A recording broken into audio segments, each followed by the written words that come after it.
Knock, knock, knock. What could that be? Pounding inside your chest. It's just your heart beating because of unrest, reminding you how serious your mission is, or else you jest. Remember to hold precious matters close, throw away junk and forsake the rest, because the heart's designer knows what is best. Oh yes! Lippity skippity doo, keep that muscle pumping blood and uplifted for you, for all good and well-being to be had. So please don't get mad, because a heart glad makes a cheerful face, but one sad becomes a spirit crushed. So avoid the mush and slush of soulless solemnity, fight depression's urge and shout exuberantly for the potency of life, ending the tyranny of strife and disgrace, in order to take your place among the greats in the halls of heaven. Now face oppression from the fakes and flakes, with increasing stakes of real matters at hand. Be a leader by taking a stand for the fullness of truth and grace. In life, when you come to a wall with no option but to stall, don't hesitate for God's sake, for the lives of others are at risk of the difference you do and will make. Please, please, oh please, don't make the mistake of indifference or hate against that which one day we must all soberly face. Breathe in, breathe out.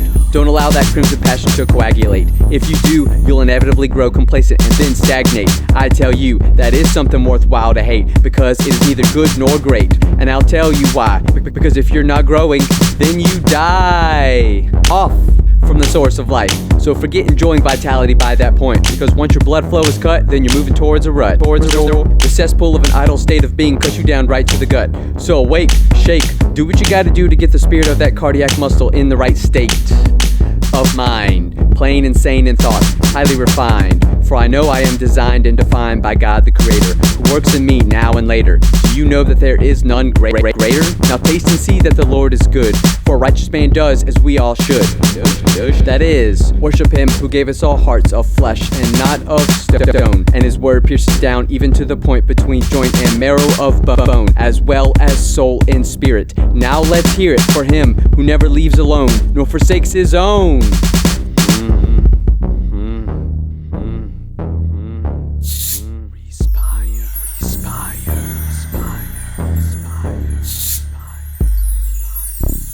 Is your heart pumping blood, or is it stagnant? Are you alive, or just breathing? Are you living, or just getting by? Is God the source of your cardiac unrest, or is it something else? The name of the game is the same for the tame of the heart, while they never cease to release their grasp of peace and of grace. Oh, how to get lost in the pace of life's race and lose face. Don't subject yourself to disgrace. For the love of God, don't let your heart grow old, get cold, and give way to decay mold, because this life's too precious to find a sign and post stating, here lies the soul sold. Remember that the life of the flesh is in the blood, you see the throne lies in the heart, and when you need a fresh new start, go to the Most High One, the great Thou art. Thou art. Thou art. Thou art. Thou art. Oh, how we need that liquid violet ever flow through us to get oxygen to our brains. Not to be distraught, but to trot to good thoughts, avoiding becoming not. We strive to be great, but why not for faithfulness to God who does create?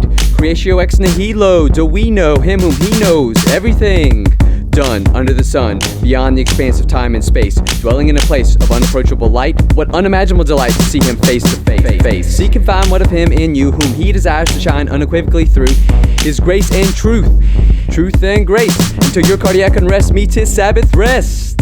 Rest, rest, rest, rest, rest,